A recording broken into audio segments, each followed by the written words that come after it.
Alrighty, everyone. Thank you for joining us. We're going to go ahead and get started here.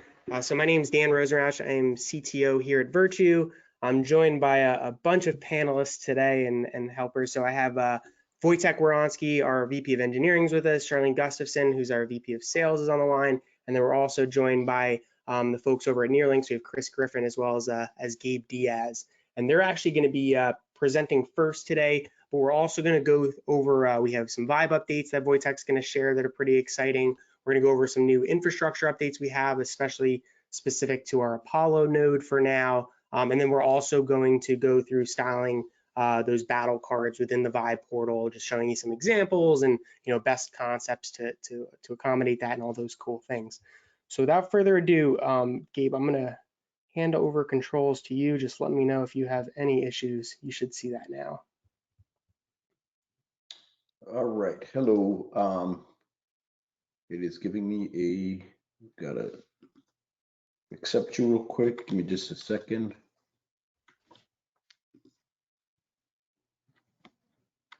While you're doing that, I just want to introduce ourselves. I'm Chris Griffin. I'm the Chief Revenue Officer of Nearlinks. Gabe Diaz, he is our CEO and founder.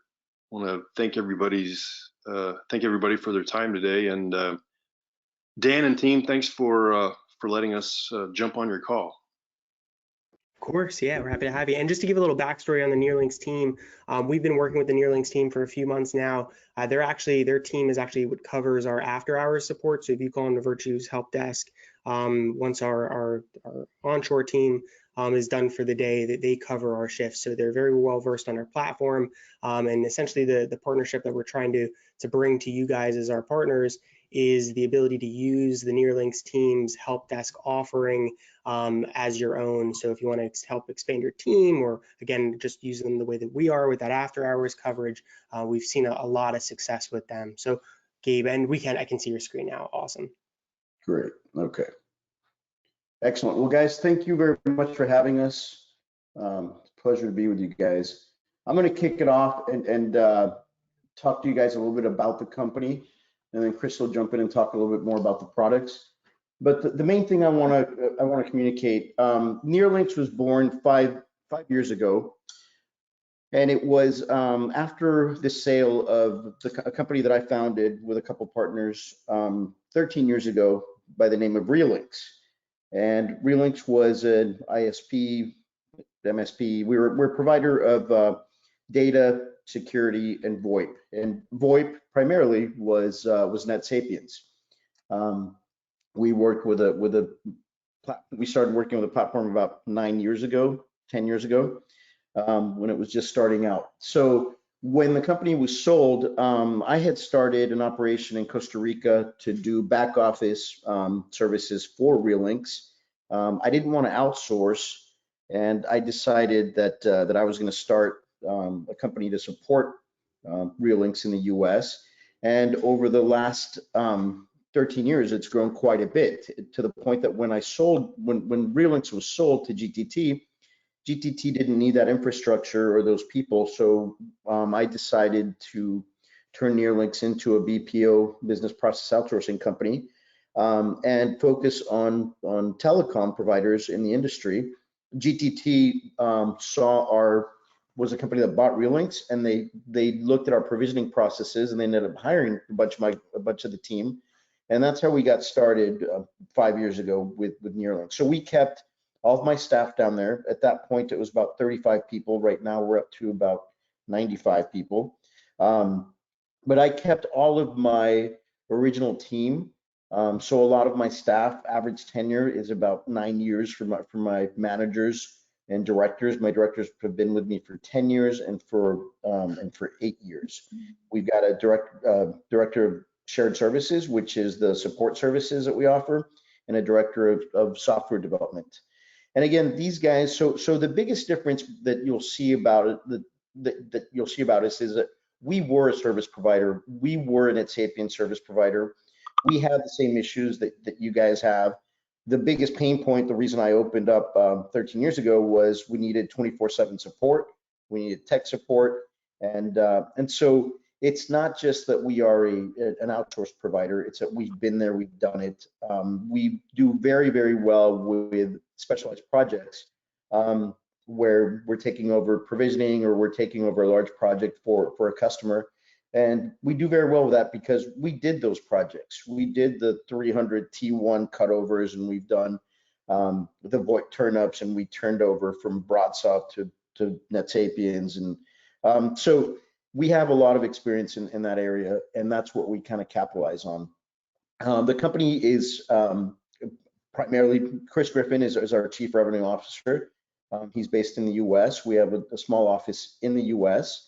All the contracts that we sign with our clients are in the US, and we are insured, and we operate as a US company, but all of the labor force is primarily in Costa Rica. So that's kind of the background. I know NetSapiens extremely well. I know Anand extremely well. He's a really good friend of mine. If you guys have any questions about Nearlinks and what we provide, and before signing on, feel free to call them or any other guys. They know us very well. But so with that, let me jump into a little bit of, again, we deliver results, and guys, our whole focus is, I really like Telecom. I really liked VoIP. It's a data and security because it's so sticky. It's a recurring revenue. When Relinks was sold, we were under non-compete, and we couldn't sell those services. We could only offer the back office services. And I've realized that this is just as attractive if things are done right. Our goal is kind of to become embedded in your DNA. The DNA of your company, and grows, you guys grow. And so far, we've done that extremely well. I can tell you that we retain about 95% of our clients. And that's only because we've lost 2 clients. That just wasn't a fit, and it was a couple of years ago. But with that, we also offer support services in financial and insurance sectors.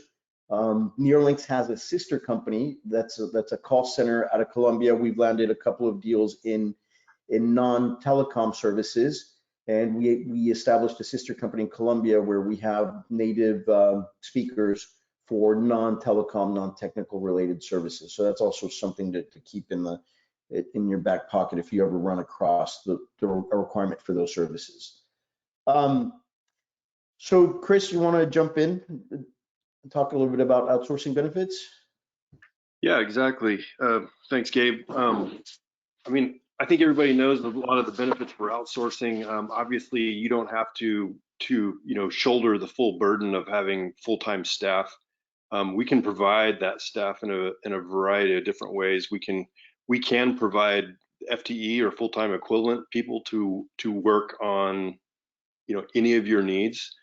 They could work whatever time zones you need them to work in. It can be during business hours. It can be off business hours. Or you can actually share resources, and what that is that we would assign resources that would work for your account along with a few others, and the real benefit of that is that you're sharing the expense. That's a perfect scenario for situations that don't require full-time effort, and seems to work really good, and it keeps the costs down. Obviously, the other benefits from outsourcing to another country is the costs. Our cost of doing business in Costa Rica is quite a bit less than US-based solutions. For those that have ever considered or thought of offshore solutions, so offshore primarily being an Asia-based solution, there is a big difference between the offshoring and the nearshore, and the main differences are one, time zone. Costa Rica currently sits in the central time zone, so they're sitting in the same time as we are. Number 2 is that the spoken English typically is a lot better than some of what you'll get out of the Asian-based solutions. And then thirdly, culturally, the Central and Latin America people are very similar to us as from just a lifestyle perspective, and I think that makes them a little bit more relatable. Yeah. Can I interrupt you, Chris, and jump in on some? So guys, I went through this process, right, with my company to outsource. And one of the biggest barriers I had with Asia is a cultural barrier, time zone obviously, and then culture. But what I found with Latin America is people are extremely resourceful, um, and it's not just A, B, C, D, follow instructions. It's realize that there's a problem and solve it for the customer. And so this makes a huge difference, and we see it over and over on the support side and on the software dev side, that our people understand where do you want to get to, what's the end result, what does it have to be, and we're going to get you there quickly. The biggest example, I mean, it's not a really good example, but 8 years ago, I walk into a restaurant that was one of our customers here in Austin, Texas, and there's a router hanging from a wire hanger. And I called my tech support and I said, what the heck's going on? They said, well, we're sending a longer Ethernet cable, but they didn't have one. And we realized that there was a wire hanger. We could hang it for a day. Not OSHA compliant, not whatever, but the router was up and running and the client was up and running. So with that, I'll give it back to you, Chris. Thanks. Yeah, so briefly to run through some of the services that we provide. I mean, the IT support we feel would be primarily one of the bigger things that y'all would be interested in. You know, we provide 24/7 tier 1, 2, or 3 support as needed. You know, as Gabe talked about, you know, we've got a decade of experience with NetSapiens, so you know our company is very familiar with what's required to manage service a NetSapiens client. We can provide the tier 1 support. We can provide provisioning. We can provide maintenance. You know, really anything that you would need to run and manage your NetSapiens customer, we can do. We also provide full engineering services. That would be both on the voice and network side of things. We've got CCIEs, which is your highest level of Cisco accreditation on staff, as well as going down from a accreditation perspective. What else am I missing, Gabe, on IT? Yeah, on IT, we have resources in, right now we're starting a project for SDWAN Provisioning. We have resources for Palo Alto, Meraki, Borden. So really, the biggest thing is, I mean, Chris is going to go into detail about all the products, but think of us as a telecom company with every department that doesn't offer services, but we offer the back office support. We do, for example, we do bill auditing for one of our telecom clients, and we also do quote prep for them. They tend to quote very large multi-site deals, and so we get the invoices from the company they want to compete against, and we do the bill analysis for that customer, and then we do quote preparation for this carrier. So anything that you guys need that might not fit, we had it, we've done it because we were a telecom service provider, we've got the experience. So. Gabe, you want to talk about the call center operations a little bit, since it's just up right there? Yep. So, well, touching base on the software dev side, again, I want to tell you that our director of software dev was the guy that literally created our operational support platform for my telecom company. So telecom is embedded in our DNA. For that, we currently are working on a couple of projects. We're developing entire infrastructure for a couple of startups in telecom. Then on business process ops, again, what I stated, there's going to be a lot of processes that don't quite fit into IT and software dev. And then we clearly have started to differentiate call center operations a little bit more. Again, with our sister company, if it's not tech or telecom, we're probably going to do it out of Colombia, where the English is very high. The language is definitely there, but the technical level tends to be higher in Costa Rica. So, but we do have the call center ops. Okay, and getting deeper into this, again, Chris already talked a little bit about the IT support 24/7 full knock telecom engineering services. Chris has done a great job of expanding our telecom engineering services. Again, we currently have 2 CCIEs on staff. One of the directors of engineering is a professor at 2 universities in Costa Rica and teaches computer science. So we not only have a tremendous amount of knowledge, but we also have a tremendous amount of potential employees that are going through his classes or have gone through his classes. Again, IT support and auditing that I talked about a little bit. I wanted to comment on the engineering Yeah. as well. Just a quick shout out is that we actually just built a full SDWAN provisioning group for a tier 1 here in the United States. So again, that's a skill set that we're quite good at. Yep, and these guys asked us for an initial start of 12 people. And again, that's one of the most worrisome things is when you do a large group, it's highly specialized SD-WAN. And 2 days it took us to source enough candidates after 12 people, which is great. So again, telecom provision implementation has been one of our big successes, guys. We were VoIP provisioners. We had to figure out how to provision NetSapiens. And we obviously had to provision circuits and devices. And so we have that experience when we showed GTT our processes for provisioning. They ended up hiring 12 of our guys for actually 16 of our guys for high cap circuit provisioning. And we worked with them for about 1.5 years until they ended up buying Hibernia, which had 165 provisioners and then the contract. But anyways, that's kept us in the loop with tier 1 carriers because of introductions and other people. So again, with contract onboarding, we can process the orders, we can process the enter information, go to the carriers, provision telephone, so we can do everything. Chris, you want to talk about this slide? Yeah, you bet. So I mean, without being redundant, I mean, I think you've heard our history, and I mean, we feel like we're uniquely qualified. We have the experience and expertise in order to get what you need done. We have multiple departments within our company to help.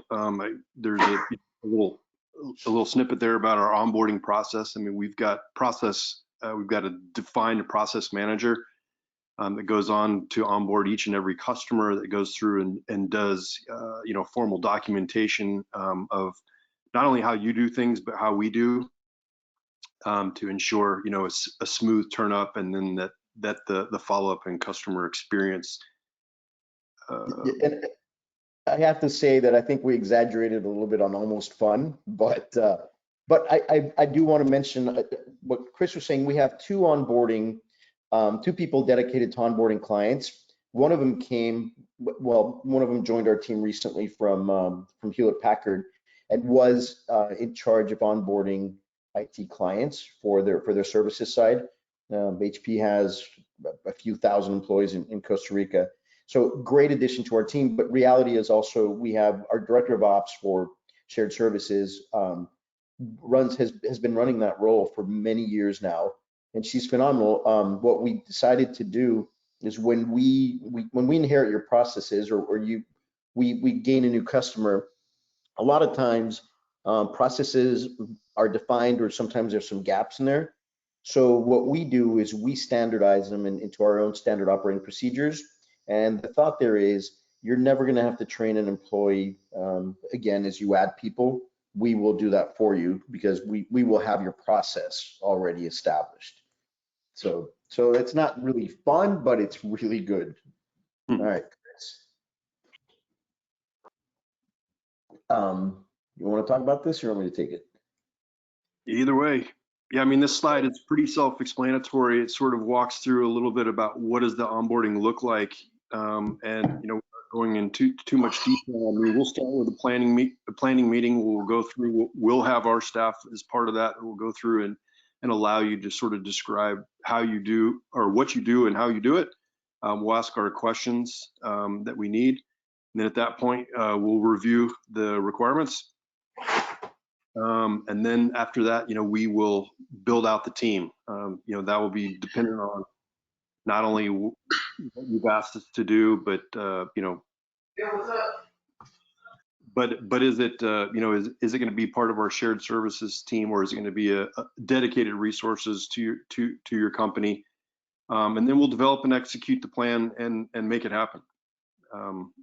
Typically, our onboarding is probably takes about 2 weeks. Once agreements and all that are in place, it could be a little bit longer depending on the complexity and the size of the deal. But I would say 2 weeks is probably a fair time frame to onboard. Yep. So this is our team. Again, we've got Chris here in Austin. Daniel Laguna is our VP of Software Dev. A little bit of background on Daniel.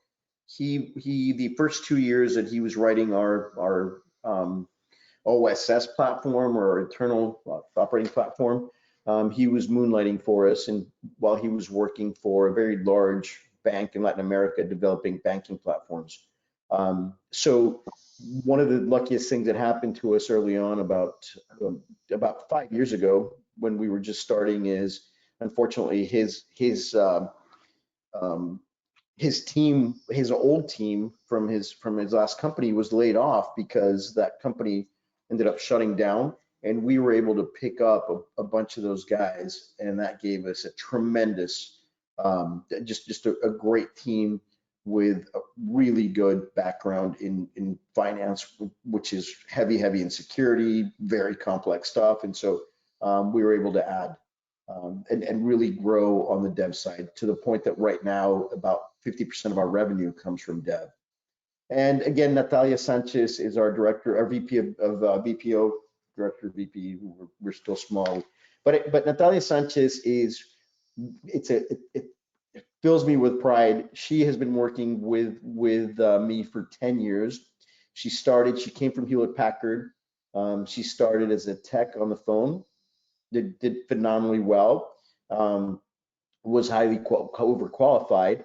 I moved her into, we were struggling with NetSapiens VoIP provisioning with a process. I moved her into VoIP provisioning. She did extremely well, so I put her on as a manager of the VoIP provision process. She cleaned it up and did so well that I then moved it into circuit provisioning, and did so well that cleaned up circuit, and then I moved her into security provisioning Fortinet. So when the company was sold, she became VP of Ops, and she's over the entire team on our shared services and tech support side.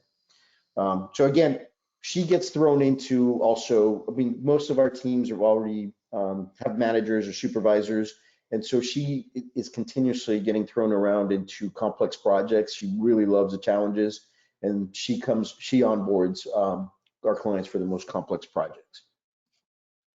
So we timed it pretty well. We're 12:26. Again, guys, what I want to, well, let me tell you another story, because the older I get, it's more stories that I tell. But Chris and I actually met also about 10 years ago when he was at Quest and CenturyLink. What are they called now, Chris? I don't even know. Lumens. Lumen, yeah. And Chris was VP of sales of wholesale, and we met when Relinx was growing, and we formed a really good relationship. Then he went on to work with a startup company that had a NetSapiens switch, and we were with BroadSoft when Comcast bought NGT. I don't know if you guys have been around for a while, but NGT was a company out of Colorado, and we needed to get off of BroadSoft through this carrier. We were buying white label from them. We knew that service was gonna degrade, and they're probably gonna kick us off. So I found Chris, and it turned out that they had a NetSapiens platform, and we started buying white label from his company, became really good friends. Eventually we grew and bought our own switch, but we've known each other ever since.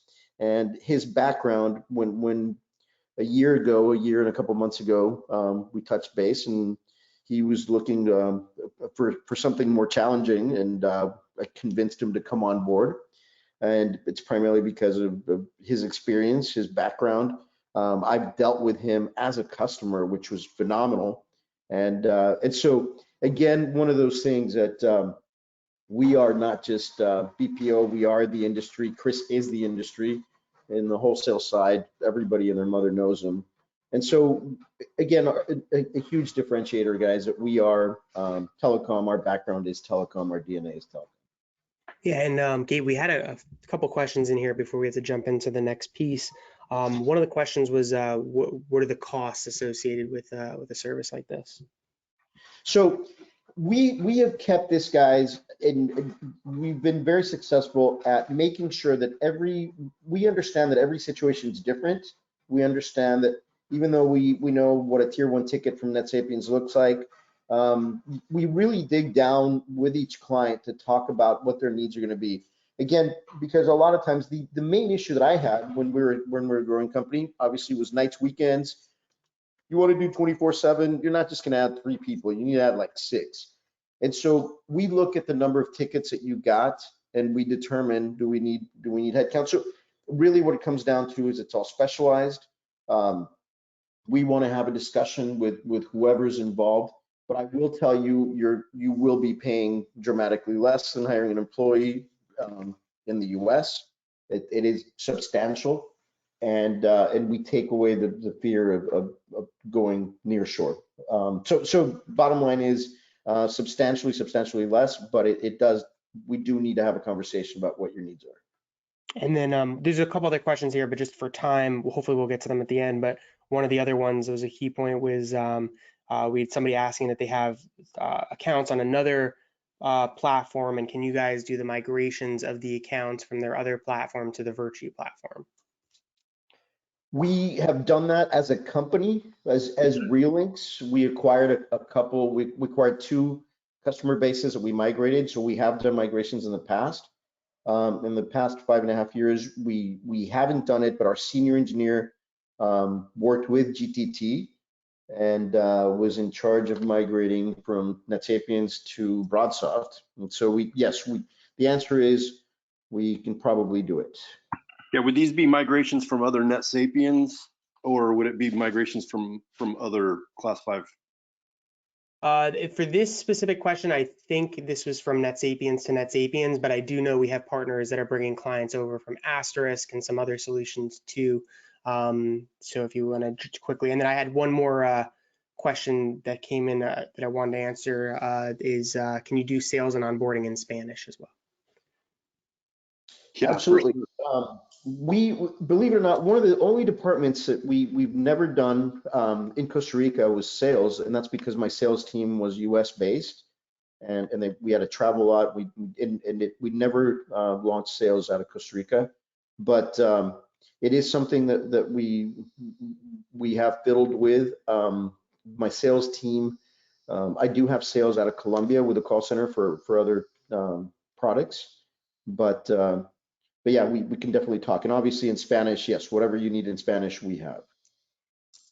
Awesome. All right, cool. And thank you guys so much. If you don't mind, I'm gonna take back over control here Thank you, in a guys. second. Thank you very much.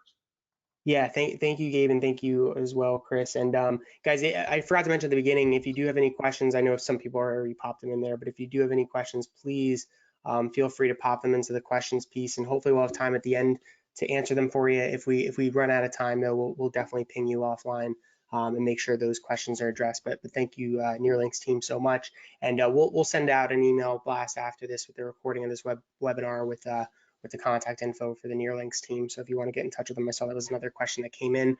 We'll try and make that easy for you as well. But anyway, so we're going to switch gears here a little bit, and we're going to get into some Viirtue side updates that we have for you. Some really exciting stuff that we've been working on. We're trying to push out, as you know, with the new Vibe stuff or Wojtek. I'm going to let you take control in a second here. But first, I want to share you some infrastructure updates that are actually happening right now. We're refreshing our New Jersey Apollo core server. We're upgrading it to a Dell R640. It's really, I geeked out over this machine. Everybody in here internally at Viirtue knows. So it's a true supercomputer. It's 7 times the capacity as the currently in production core servers. We're switching from traditional hard drives to solid state drives. We're upgrading from dual NICs to quad NICs on these machines, and they're upgrading from 1 gig NICs to 10 gig NICs. So just trying to help support. We've seen some tremendous growth on our network, which is really attributed to you guys.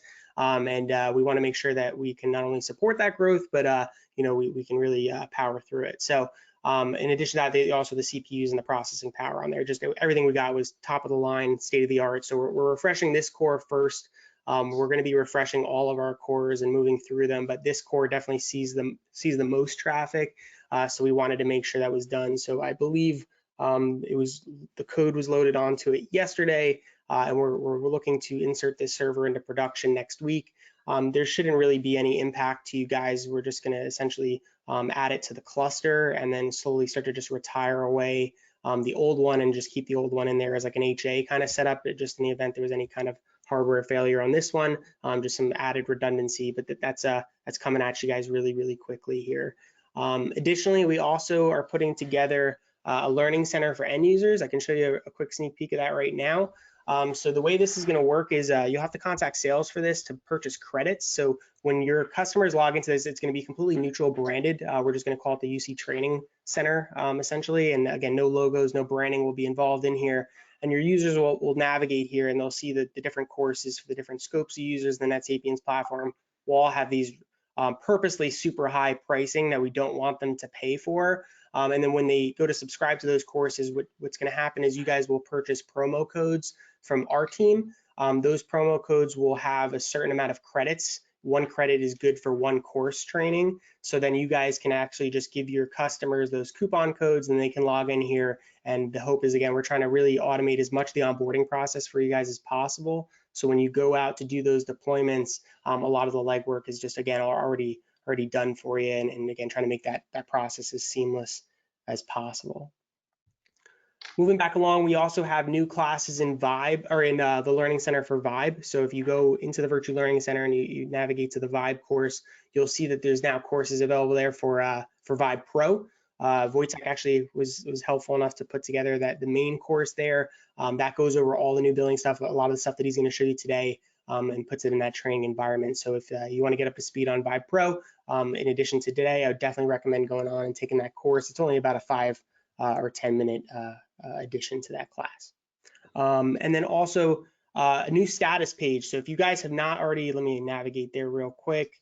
If you guys have not already done this, definitely do it. So we're no longer going to be communicating maintenance and service impairments and those kinds of things through our normal channels, which is our normal email marketing channel. We're doing it with this status page. The reason why it's really automated for most regards. We have agents installed on all the different machines. You can see you have our Apollo node, our Zeus node. We containerized it so you can see all the different individual applications in here and what, if anything, is being impacted. So for example, I think a couple weeks ago, there was a minor carrier issue on our Apollo node that some of our clients noticed for a few minutes. As you can see here, it updates here, but more specifically on the servers themselves, it does auto update this status page. And then if you subscribe right up here at the top right, you can subscribe to email, text messaging, or even Slack alerts if you guys do use Slack. And again, it's all automated, so you'll get up to the minute as soon as things are happening. You'll get updated by us. Our team will communicate during those incidences, if they do happen, what's going on, what we're doing to fix it, all those things, and especially once it's resolved. So just a better, more transparent way for everybody to know what's going on within the platform. So if you haven't already subscribed to this, definitely do it, because you're not going to get these types of notifications via our old system any longer. All right. And then Wojtek, you want to jump in and just narrate the slide, and then I'll give you control? Yep, that sounds great. So welcome everybody, and I'm Wojtek, VP of Engineering at Viirtue, and it's nice to see you guys again. We're going to be going over pretty quickly just some quick, wins that we created in Vibe. We now introduced user management, and this is available to all users. So whether you're part of the Vibe Pro beta or you're a Vibe Lite user, you now have the ability to self-manage your users, add users, modify them, remove them. That is now available. We have a new password reset flow. Before, when you went through the forgot your password flow, it went ahead and just reset it. Now we've kind of been more security conscious. We wanted to make sure that, essentially it sends out an email if an account exists, and then essentially provides a magic link for that individual to reset their password. So essentially they need to have access to their email in order to actually reset the password, where before it just reset it automatically. And then we're going to get into, just basically showcasing some of the features within the Vive Pro beta in terms of what a billing period end invoice looks like, where you'll see essentially recurring charges, computed usage, and essentially uninvoiced orders being part of an invoice as well. And last but not least, we'll shamelessly promote how to sign up for Vive if you haven't already done so. So Dan, if you want to go ahead and switch over control, I will go ahead and, one second, screen 2.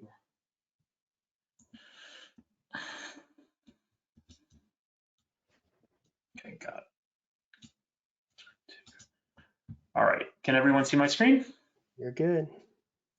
All right, just give me 1 second because I totally forgot to pause my notifications on Slack and nobody wants to hear those annoying sounds. All right, so first thing that I'm going to go ahead and show you is I'm going to log in, and I'm going to show you up in the upper right-hand corner. Now you're going to see a user management section. So if you click that, you're going to essentially see all the users that are part of the system. If I wanted to go ahead and create a new user, it's really simple. I just click on the create new user here. I put in their name. So let's say I'm going to put in that we have a dev team email. I'm going to say dev.team@viirtue.com. I can optionally put in a phone number. It's helpful because when you go to quote, essentially it'll have their phone number or your business phone number, whatever you want to have them reach out to. You go ahead and hit create, and then it went ahead and created the user. So in about a second or so, what I should get is an email, and I just did, if you heard that, which basically says someone on your team has added you to Vive. So essentially the link is good for 24 hours. They can go ahead and click on the link, and they can go ahead and essentially set their password. So I'm just going to go ahead and set a password. Okay, set the password, and now I'm going to go ahead and log in as that user. So dev.team@viirtue.com, and there you go. Once they've set the password, that user will essentially get an email also that they've set their password, just so that they know, and they're logged in. So it's super simple to log in and be able to manage your users. So I'm going to go ahead and also just showcase, like, let's say that I don't need that. If a user forgot their password, there's 2 ways to essentially get them to reset their password. One is they can do it themselves from the homepage, which we'll go through in just a second, or somebody that's already logged in can do it. So they can click just change your password, and you can click yes, send. And what that's going to do is it's going to send that password reset link, just like you saw where we set a password. That should be coming through in just a second, and it did. So you can see that essentially I got the email, they clicked that link, and then they can just go ahead and reset their password through there, okay? You can also edit any information about that team member if you wanted to, or you can also remove them if they're no longer required. So I can go ahead and hit delete, and then hit yes, and then they're gone. So simple, easy, but obviously very valuable, because before, we received a lot of requests as, hey, can I add this user? We've, enabled a higher degree of self-service, and now you guys can do it on your own, and that's super useful. Another thing with regard to your profile, if you want to manage your information, you can go to settings here, and you can see that there's you can reset your password as you've always been able to do here, or you can go into profile and you can update your own information here. Okay, so for instance, if I wanted to use my proper name, I'll go ahead and do that, hit save, and I've updated my name to be that. Okay, just to recap, if I'm the user and I completely forgot how to log in terms of, like, I don't remember my password, again, you just can do that right through here. You put in your email address.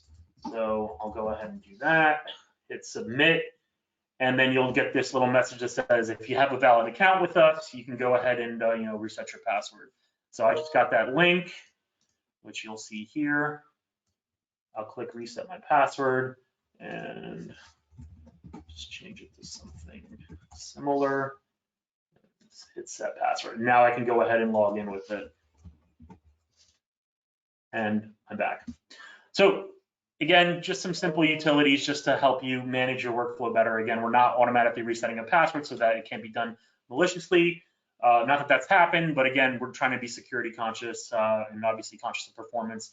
of the entire system. So we wanted to make sure that we were keeping up with best practices. All right. So now let's go ahead and dive into the billing invoices portion. So I'm going to go ahead and I'm not going to go over the full depth thing that I did in the video because you can watch that in the Viirtue Learning Center. But something that I did want to basically showcase, which is pretty valuable, is essentially, we'll start with orders here. So we have a completed order, which was invoiced as part of a billing period's end invoice. So that means essentially we opted to bill the order at the end of the billing period, because you also have the option to bill immediately to generate the invoice as soon as it's created. So if I go ahead and click in here, you can just see a quick summary of all the information here. You can drill into the taxes that show you what the taxes are, obviously. I'm going to close out of this. You can download the order to see the PDF, and I'm going to go back to show you actually what that invoice looks like. So I can drill into the invoice right from here, okay, which will show me the entire invoice, which is showing you essentially that here are all the recurring charges. And here's the cool part, is right here under a voice plan that was configured, if I click on this usage section right here, it's going to show me that there were $200 in terms of monthly service fees. And then it actually shows you the breakdown of the usage if I click into this. So it'll show you for the domestic plan, I went ahead and opted to use bundled minutes. And you can see here that I've gone ahead and charged a $150 monthly service fee, and that there's 1,500 included minutes. They use 2,000, and it's showing you that we've got configured an overage of 2 cents per minute. And for the toll-free, you can see that we have the pay per minute strategy implemented, where it's $50 monthly service fee for a base, and then we're charging them a penny per minute, and it's showing you how much is being used there, as well as their actual international usage. So now you can actually go ahead and see the total breakdown, drill into the taxes. It'll show you either for the recurring or one time.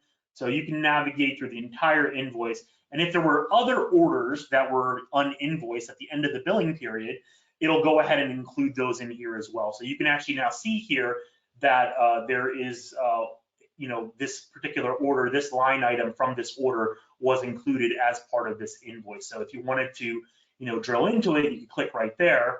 And then we have the payments and credits option here too, where you can go ahead and add payments and credits. I'm going to go ahead and just download the invoice real quick so you guys can see what that looks like. So you have a PDF version of the invoice with all the same information broken down, in a PDF form. So if this needed to be emailed, printed, whatever, it's there. Eventually, this will make it into the customer-facing portal where all this information will be there, but we're not there yet. We want to make sure, obviously, the back-end operations are sound, that all the billing is working correctly as part of the beta, and then we're going to iterate on that as well. Payments and credits, you can just drill into here, and you can see that it automatically sets it to the amount due. You can click in here and say, all right, it was an ACH transfer, and the payment date was, let's say, the 28th. Click add payment, it's saved, and now you can see that the amount due is set to 0, and it showed you what the due date was and all that other stuff. So at a very high level, this showed you that what an invoice will look like at the end of a billing period. And one of the super useful things which you're seeing in an invoice here, which we're working on bringing into recurring charges, which I'll show you in a minute, is this usage. This is super useful, not only in the context of an invoice, but also being able to look at the running total of your customer's usage. So this way, if you just wanted to see, what their usage was, or if they were closing their account, you'd know exactly, what they were going to be billed for. So if I go back into the account and I say recurring charges, we're going to be adding that stuff here, where you'll be able to essentially view the usage right in here, along with all the taxes and everything, up. I don't want to say up to the minute, because we have to define like when we're going to update the usage. But essentially, if you make changes here, we're going to make sure that those changes get reflected in a timely manner. So if you make changes to the plan, okay, so for instance, if I were to drill back into the previous plan, you can see everything that was done in the previous billing cycle. But if I wanted to make changes to the current plan, if I went ahead and made them and said, let's say I add a different type of voice plan and say custom products, and I'm going to go ahead and say my new voice plan. All right, and I say category, voice plan, and let's say I'm going to go ahead and do just bundled minutes on this one, And I'm going to say this one's going to have a monthly fee of $50 with 1,000 included minutes, and overage is going to be, let's say, 2 cents per minute. I'm not going to set any of the rest, but I could if I wanted to. The toll-free inbound, the international markup, and then I can go ahead and click Add Custom Product, and we're going to set an effective date of, let's say, tomorrow, and then hit Finish. So effective tomorrow, you can see that everything is going to be essentially prorated and adjusted correctly to reflect what that rate is going to be. It went ahead and modified the old voice plan, and you'll be able to drill into here, like when we add that usage feature here, you'll be able to drill into each section here and see what the usage was for that voice plan up to that point in time and for the new plan. So that way it offers a high degree of flexibility. So that way you can see how that plan is being applied to the usage based on the effective dates that were set from the start and the end. And that's all I really wanted to showcase in terms of like the upcoming functionality within the Vibe Pro beta. The usage functionality within recurring charges should be coming within the next week, so we're excited to get that out. So this way you can pop in on an account and just basically explore its usage. So that's why it's really important for you guys to go in there and make sure that you have these voice plans populated correctly and set with the either bundled per minute, which is predominantly what's going to be used versus the pay per minute strategy. So this way, when that functionality is wired up, it just automatically starts showing up. Otherwise, it'll still show up once you guys add it. It's just like I said, you guys should get ahead of the curve to make sure that that's all just seamlessly there and waiting for you guys to take advantage of. One last thing just that I wanted to showcase is if I went ahead and went into the next billing period, it hasn't been generated because the cycle hasn't closed, but you can always copy it from the previous. So you can hit yes, copy, and then you can see that it's using my new voice plan and it discontinued the other one. So it intelligently copies everything over. This would happen automatically at the end of a billing cycle, but essentially, what you're seeing here is it just intelligently transferring everything over. And that way you can get ahead of making any changes or adjustments that you want within the new billing period if you needed to do so. So for instance, if I wanted to, change the quantity on this, and it's done, right? There's nothing for me to do because the billing period hasn't started yet. And now I'm going to go ahead and just, like I said, shamelessly promote the Vibe sign up, which is right here. You can get to it by going to vibe.virtue.com. And once you go to vibe.virtue.com, there's just a couple simple fields. You go ahead and put in your company name. So let's do Viirtue Heavy Industries, say whi.com, your partnership type, which is white label. And then essentially here is where you go ahead and you just specify whether you have a logo that works well with a dark background or a light background. You pick those, you hit next. I actually don't have any logos on my desktop. You hit the user details section, and then you just basically fill out your name, your email, your number, and you hit submit. We get a notification, and then we have a process that automatically provisions your Vibe portal pretty quickly, and gets you into Vibe. When your account is obviously initially created, you're not going to have access to the Vibe Pro beta. That's by invite only at this point. But if you use the system and it provides value and we see that usage, you may get an invitation to join the Vibe beta. We're getting a ton of useful feedback and great feedback from various partners regarding the beta, and we're going to open it up to more people as we see usage increase in terms of either LNP porting or generating quotes. So use the system, and again, we're happy to expand access once we see that. And couple quick questions, Wojtek. I know we're kind of like running out of time here. Sorry to move along, but definitely want to make sure these questions get addressed. So one of the key questions I wanted that just popped in was if you guys already have a Vibe account, you don't have to go through this process. That's only for people who are not utilizing Vibe today. So if you don't have access to Vibe and you want access, just follow Wojtek's sign up process like he showed you. But if you guys already have it, just continue using the same account that you already have. Another question I got was related to, there's some more Vibe questions, Wojtek, so don't go anywhere. There's one of the other questions we got earlier was, can we do the end user training in Spanish? That wasn't something we had even thought of, but definitely could see the value in that. So we're just basically finishing out the Learning Center in English for end users. So I don't think it'll be too much of a task for us to do the same courses in Spanish. We do have a bunch of Spanish speakers on staff, so I'll get back to you on that. But I definitely appreciate that insight. We could definitely set that up. Another question was for you, Wojtek. Do you have to create an order in order to get recurring charges? No. So you can go ahead and just do you have to? Let me ask that question again. Do you have to create an order to get recurring charges? No, you don't. So they're separate essentially. What you want to do is essentially you want to enable billing on an account. That is a prerequisite. Otherwise, it'll tell you that you can't. So this way, it knows how to bill. You do not need to create an order. Like an order is essentially just for non-recurring charges. So if I go ahead and create an order here, and I just, let's say, go into add products, and let's just select a couple of devices. I don't know, let's do labor, and I hit add products. Let's just add a quick discount, and I'll enable shipping on this just to show an example. And then I'll add a shipping cost. So you can see all this stuff is getting computed automatically. And before I go ahead and save this, I just go ahead and hit create order. And what that did now is it went ahead and just created the order. So there is no invoice associated with this order. If there was, you would see it pop up here and you can drill into it. However, if I wanted to invoice this order, okay, I can go ahead and hit invoice order, and then it's just going to say, it tells you a prompt here, which it says, if you choose not to invoice this order, it will automatically be added to the invoice generated at the end of the billing period. So this way, there's not going to be like outstanding orders which you don't get paid for. That's the reasoning behind that. So if you go ahead and just choose to invoice them right now, you can go ahead and just hit yes, invoice order. And you can go ahead and just drill directly into the order here.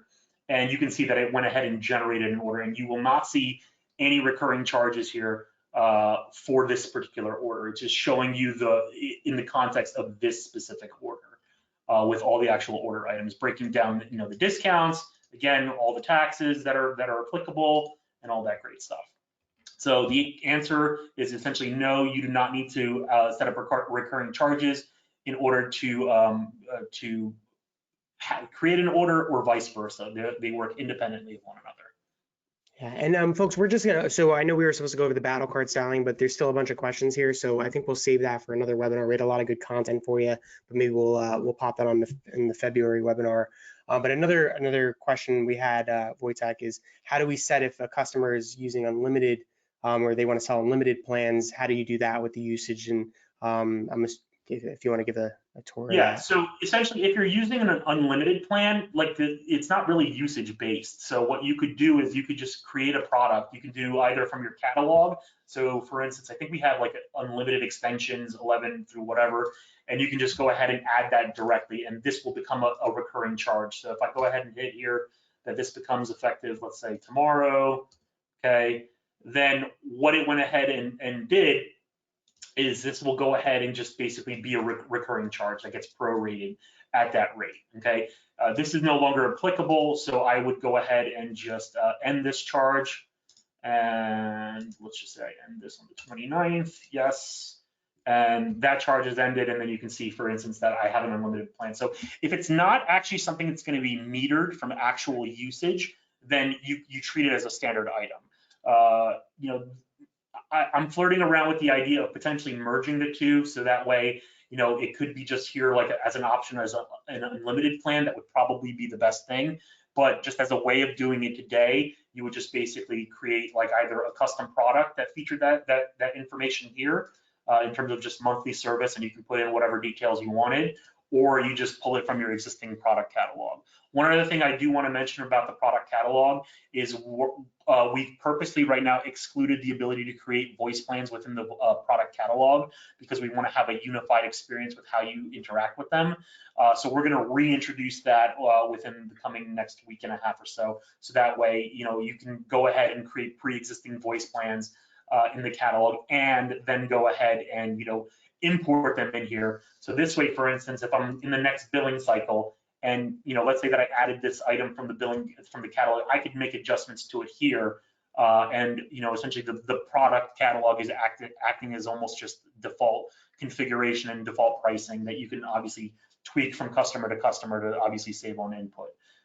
So yes, great question. And so I'm showing you how we can do it today and how we're potentially going to solve that issue in the future. And one more question that before we run out of time here, and everybody that I didn't get to, I'll definitely get you guys offline. But I'm very happy this question got asked because Wojtek and I actually just had this planning meeting yesterday. So the question was, if we add phone numbers, users, etc., in the NetSapiens portal, does it auto update quantities in Vibe, or is the quantities update a manual process? Yeah, so Dan and I definitely had that conversation, and we want to implement a bi-directional approach that we're putting this on the roadmap where we want to basically give you the best of both worlds. So just long-term strategy, we have the traditional enterprise approach where, for instance, you can go into Vibe and you can go ahead and put in whatever recurring charges or whatever SKUs are going to be pertinent to the NetSapiens platform that will then get automatically provisioned and created on the NetSapiens platform, but also go the other way around, where if you go ahead and actually create them in NetSapiens, come up with an intelligent way to also dynamically include those charges. For instance, so this way, it's dynamic. If a charge showed up or like usage showed up based on something that was done in NetSapiens, that would also intelligently be represented within essentially the invoice that you see. So we definitely are thinking about those things. They're definitely on the long-term roadmap, but we're not there yet. Yeah, and just to give some insight on the rec that we put, so we're looking to not only do phone numbers and users, but also features. So we're looking to incorporate things like web meetings, web phone, call recording, and all those other potentially a la carte features that if your customers add those, we actually want to, the goal is to promote your customers to add stuff themselves and make it more self-service. And then you guys can just automatically monetize that and see those revenues. So definitely something, I'm happy the question was asked, is definitely something that we're on that we're working on. And one other question was, does usage charges also work on the fax Docimo solution? That we do have that logic, so we're able to do that right now, but it's not built in here. It's coming soon. Wojtek, do you want to speak to that real quick before we close out? Yeah. Just when great usage from Docimo? Yeah, absolutely. So just like you saw that we have the concept of a voice plan, we'll have like screens which you'll essentially be able to go here and click add products, custom product, and you'll be able to select, a fax plan. And then that fax plan will basically have the same thing where it'll essentially have the options for pages in, pages out, and essentially rates for those. So this way you can go ahead and also optionally a monthly service fee. So this way it only pertains to faxes. So we do have that logic ready. We don't have the user interfaces for that stuff, but we are quickly working on iterating on that to make sure that gets included. And given the complexity of how we're computing usage on voice plan charges and how we already work with faxing, like that's going to be we're going to be able to get that out pretty quickly. Awesome. So thank you guys again. Sorry we didn't get to the battle cards. We'll try and save some time, or hopefully maybe next month we'll extend our webinars for a little bit longer, since they do seem like they're running over pretty consistently as of recent.